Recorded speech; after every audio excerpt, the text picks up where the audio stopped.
Hi, I'm Julie from Fabric Garden Quilt Shop, and today I'm going to talk to you about making reusable gift bags. We're going to use the pattern from Atkinson Designs called Bubbly bags, and it does come in 3 different sizes. You can make a small gift bag, medium, or a tall if you want to give wine as a gift. And the tall gift bag comes with an optional applique, wine bottle applique that you can put on the front. What you're going to need is 2 different pieces of fabric cut according to the pattern directions depending on which size you want to make. One for the inside of the bag and one for the outside. And you're also going to need some fusible woven interfacing and a stiff interfacing. So on the lining fabric, you're going to fuse down your interfacing as the pattern calls for. Once you have fused it down, make sure that you let it stay on your ironing station until it's cool. If you move it too fast, it might not fuse. On the outside of the bag, you're also going to use the woven interfacing, but this is where you're going to put the stiff interfacing. And I've attached it here on this one side. You need to be aware that you're stitching from the wrong side, which means the right side of the fabric, the bobbin thread is going to show. So you don't end up with a big wad of thread on the right side of your fabric. When you start stitching, don't backstitch. Stitch a little ways around and then pull the bobbin thread through to the wrong side. Continue stitching and then stitch over that previous stitching about 1/2 inch and pull that bobbin thread through. You can tie it in a knot if you want, but stitching over it should secure it. You're going to repeat that on both ends, and then you're also going to repeat it in the center. These 2 are separate, and you'll see at the end why you need to be 2 different pieces, but you just make sure they're butted together and stitch them down just the same way you did here.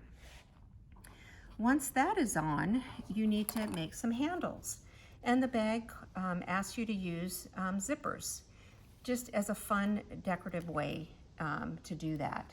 So you can cut the zipper tabs off on both ends. And you can use your scissors, you can use a rotary cutter. They should cut through pretty easily, and you're going to do it from this side as well and cut those ends off. And then you just slide that zipper off and save it because you can use it for a different project.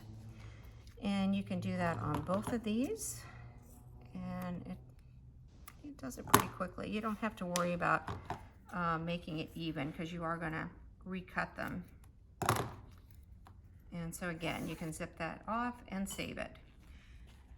To make the handles, you're going to place the 2 zippers. Make sure the teeth are both going in the same direction, facing up.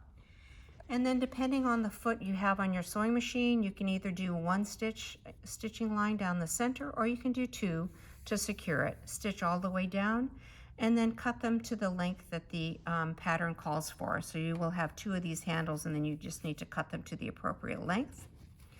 Once those are on, sewn together, you're going to attach them to the right side of the outside of the bag, which I have actually done here, and you can see they're just stitched down there. Then you're going to put the outside of the bag and the lining piece right sides together, and you're going to stitch on both ends. And you can use the top edge of this interfacing here as a guideline. Once you have stitched that down, you're going to turn it right side out, and you can just give it a little tug on the handles. I like to press it here so that it's nice and flat, and you can roll the lining to the inside. And then you're going to stitch all the way around. I haven't stitched this one because I want to be able to show you how to turn it. So you stitch all the way around, and now you just have a flat piece of fabric, and now you need to make it into a bag. So you will put the right sides together, and you can see this is why you need that bottom to be separate. It will fold up into a little pleat, and take some Wonder clips and put those together. They will work better than pins because you have a lot of fabric here, a lot of bulky fabric, and the pins probably will bend and not hold together as well as you would like. So stick a few Wonder Clips on there, and you're going to stitch down the side. You want to start stitching from the top edge and stitch down. If you stitch from the bottom and go up, if there's any shifting at all, you might end up with a mismatched edge, and you don't want that. You want it to be nice and even. If you have a walking foot on your sewing machine, you can use that. That might help. I did not have one on my machine, so I just used my regular foot, and it worked out fine. So you're going to stitch both sides down, and then if you have a zigzag on your machine, you can zigzag the edges, or an overcast stitch, you can zigzag them so it doesn't ravel. If you don't have that, you can just take some pinking shears, as I have done here.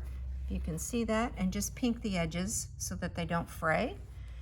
Turn your bag right side out, and you will have a cute, fun, reusable gift bag. Thank you.